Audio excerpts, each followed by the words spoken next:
김민석 후보자는 정치자금법 위반으로 유죄 판결을 2번 받았습니다. 2002년 서울시장 선거 때 얘기를 먼저 해보려고 합니다. 당시 김 후보자는 SK그룹으로부터 불법 정치자금 2억 원을 받은 혐의로 기소돼서 징역 8개월에 집행유예 2년, 추징금 2억을 확정받았는데요. 김 후보자, 이번에 나는 모르는 일이다, 이렇게 말합니다. 저도 모르게 중앙당이 요청했던 선거지원용 후원금의 영수증 미발급 책임을 저에게 물은 사건. 그러니까 당이 책임져야 할, 당이 추진했던 일을 후보인 나한테 지금 책임 묻은 이례적인 사건이다, 이렇게 주장을 하고 있습니다. 그런데 당시 판결문을 보면요, 김 후보자의 주장과는 정반대로 판시를 하고 있습니다. 2억을 당 측으로부터 도와달라는 부탁을 받았다는 거예요, 기업 관계자는. 그러니까 김민석 후보자가 뭐라고 하냐면, 영수증은 어떻게 해드리면 됩니까? 영수증은 어떻게 해드릴까요? 라고 물었다는 겁니다. 이게 지금 판결문 나오는 내용입니다. 그러니까 SK에서 그룹에서 올해는 법정 기부 한도가 다 차서 영수증 처리가 곤란하다, 뭐 이런 식으로 답을 했답니다. 최수영 평론가님. 네. 일단 SK의 돈을 요구한 건 김 후보자 말대로 김 후보자 본인이 아니라 새천년 민주당이었어요. 그건 맞아요. 네. 그런데 당시에 김민석 후보자가 먼저 영수증은 어떻게 처리해 드릴까요? 물었다는 겁니다. 네. 이거 어떻게 봐야 됩니까? 그건 알고 있었다는 얘기잖아요. 알고 있었다는 그럼 거죠. 돈이 이제 온다는 것도 알고 있었고, 돈이 오니까 이제 이거를 적법한 테두리 내서 어떻게 처리해야 될까 고민했겠죠. 그러다 보니까 기업으로부터 영수증 청이, 지금은 그렇게 안 돼요. 지금은 개인만이 지금은 정치 후원금을 낼 수가 있는데, 제가 알기로 저게 당시 이제 2004년도였기 때문에 이른바 그 오세훈법이 아마 통과되기 전이라서 아마 저렇게 기업도 함께 갈 수 있는 그런 일이 있었던 것으로 추론은 돼요. 그런데 어쨌든 중요한 거는 여기에 대해서 충분히 본인이 이 돈의 용처를 알고 있었고, 어디서 온다는 것도 알고 있었고, 이것이 잘못 회기 처리가 될 경우에 불법의 소지가 있다는 거 아니까, 그럼 영수증 처리 어떻게 해드리면 되느냐 했는데, 예. 그건 기업이 더 받을 수가 없으니까 몰이 못 받겠다 해서 결국 이제 그것이 이제 적발이 돼서 유죄 판결을 받아서 2억 원 추징까지 당하는 사건이란 말이죠.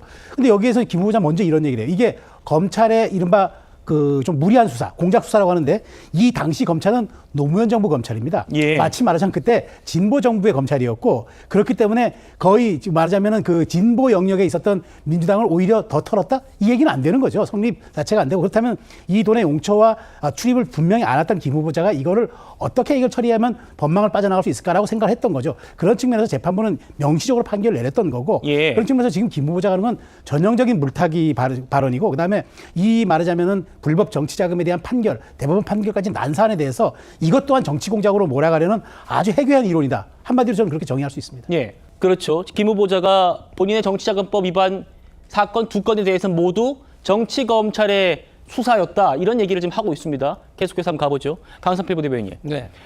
판결문에서 재판부가 이렇게 말합니다.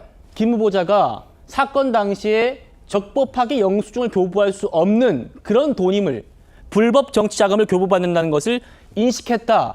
그러니까 영수증 발급해 드릴까요? 어떻게 할까요? 기업에서는 우리 후원금 다 차가지고 영수증 발급 안 됩니다, 이런 상황들을 불법 자금이라는 거를 인지하고 있었던 정황으로 지금 봤습니다. 저는요, 김민석 그 후보자의 인사청문회를 준비하시는 분들한테도 제가 좀 말씀드리고 싶은 게, 저거 지금 다 끝난 얘기잖아요. 뭐 10년도 더 된 얘기잖아요. 근데 저 얘기를 지금 왜 하고 있는 거죠? 그러니까 저런 것에 대해서 본인이 이제 억울한 것은 알죠. 그런데 억울하다고 했지만 어쨌든 판결이 끝나버렸잖아요. 그렇기 때문에 저는 인사청문회를 준비하는 과정에서 저런 말은 불필요한 오해만 남기 때문에 저는 예. 저런 말 할 필요가 없다. 그러니까 지금 진행되고 있는 것이 저는 중요하다고 봐요. 그리고 예. 그 진행되는 것도 야당에서는 당연히 의혹을 제기할 수 있고 물을 수 있죠. 그 야당의 역할이니까. 하지만 지금은 본인들이 궁금한 거에 대해서 자료 요구를 하는 시간인 거예요. 그래서 이번에 오늘 이제 언제 인사청문회 할 건지 결정됐잖아요. 그럼 그 의혹들 가지고 있다가 자료 요구하고 자료 요구를 만약에 불성실하게 제출 안 한다, 그것을 지적할 시간이 지금의 타임인 거예요. 궁금한 거는 인사청문회에서 물어보세요. 아니, 인사청문회를 지금 막 물어볼 거면 인사청문회 왜 하는 겁니까? 그냥 인사청문회 하지 말고 계속 언론으로 주고받고 하면 되는 거죠. 이러한 잘못된 인사청문회 문화 때문에 예. 정말 능력 있는 사람들이 고위공직자 하기 싫은 거예요. 막 가족까지 끌어들여가지고 막 공격하고. 그렇기 때문에 저는 국민의힘이 오랜만에 야당 되셔가지고 의욕이 넘치신 것 같은데, 충분히 물으시라. 하지만 물어볼 시간은 인사청문회다. 그러니까 지금은 자료 요구하시라, 이런 말씀 드립니다. 예, 강 부대변인 말씀대로 이거 2002년 서울시장 선거 때 얘기이기 때문에 20년도 더 지난 얘기입니다. 그런데 지금 이게 논란되는 이유는, 강 부대변인, 20년 전의 사건 때문에 논란되는 게 아니고 김 후보자의 답변 때문에 논란되고 있는 겁니다. 김 후보자가 그렇죠. 이게 23년 전 얘기고 제가 잘못했던 겁니다라고 인정했으면은 그냥 넘어갈 수도 있는, 물론 여기에 대해서 야당 공세가 따르겠지만 정치 검찰의 정치 수사였다.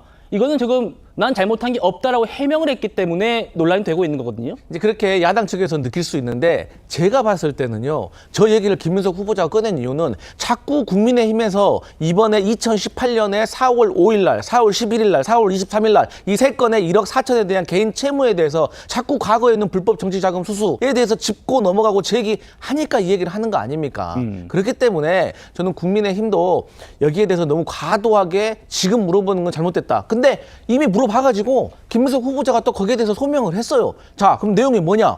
김민석이라는 사람이 그동안 정치 야인으로 살아서 경제활동도 할 수 없고 그래서 근데 막 추징금은 빌려오고 해서 돈 빌렸다 이거예요. 빌렸는데 빌려준 사람한테 꼬박꼬박 이자를 냈다는 거 아닙니까? 그리고 빌려준 사람도 이의제기 안 하고 빌린 사람도 이의제기 안 하고 예. 또 총리 후보자로 내정이 되니까 이제 오해 사기 싫어가지고 이것도 대치를 일으켜가지고 갚았다는 거 아닙니까? 그럼 쉽게 말해서 여기에 불법사항이 있는 겁니까?